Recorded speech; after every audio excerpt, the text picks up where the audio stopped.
It was a roller coaster experience for the blue economy in Nigeria in the year 2020 with the arrival of the unexpected COVID-19. Correspondent Oyinnaya Kalu reports that the year 2020 in the maritime sector was characterized by the good, the bad, and the ugly.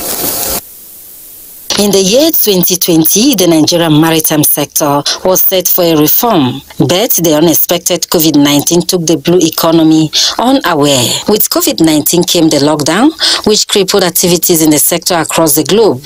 So we kind of disorganized every working arrangement, every plan most agencies had in place. In Nigeria, to cater for the essential needs, the port was operating with strict adherence to protocol in compliance with the President's directive. With the easing of the lockdown, the maritime sector picked up gradually as federal government continues to develop it. To ensure fair trade in the maritime, efforts were doubled in sanitizing the industry. Transforming the industry and digitizing it was given top priority. Terminals in Nigeria that are almost 80%, digital. Thank you. Digital. So that is our focus now.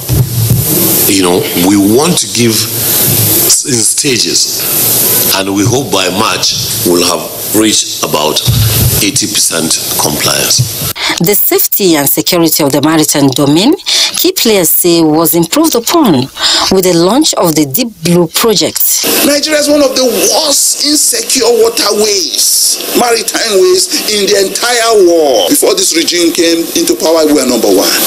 And up till 2017, we were still number one.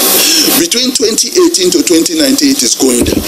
It has significantly gone down in the sense that the IMO, International Maritime Organization, was congratulating them for having gone down by 30%. Reviving the Onitsha port, abandoned for about 42 years, was said to be a major achievement. What the first thing we need to do is for us to immediately start work and then put this port into effective use.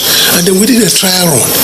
We moved consignment from One to Onitsha, and the containers were returned back, and it worked.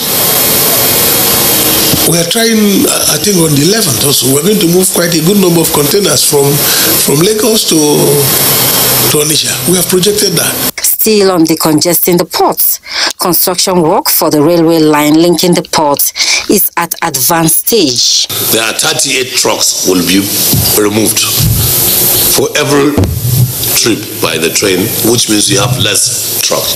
Issues of transparency, providing alternative means of transportation, cleaning up waterways, and completion of the Lekki Deep Sea Port took center stage. The icing of the cake in the maritime industry, many say, was revenue generation. In the midst of COVID-19, the Nigerian Port Authority announced an improved revenue of about 1.02 trillion in the space of 3 years. There was a perception that MPA is a cash cow for political machinery, and being here now, we have completely, eroded that. Like every other sector, the maritime was hit by the pandemic as major operations were suspended, thereby experiencing setbacks and revenue reduction. Similarly, the Nigerian Port Authority lost about 1 billion naira to NSAS protests. The challenge of port congestion persists despite federal government efforts. With COVID-19 still persisting, stakeholders maintain that adaptability and innovations are key factors in moving the maritime sector forward in Nigeria in the year 2021. Oyinnaya, Kalu, NTA News.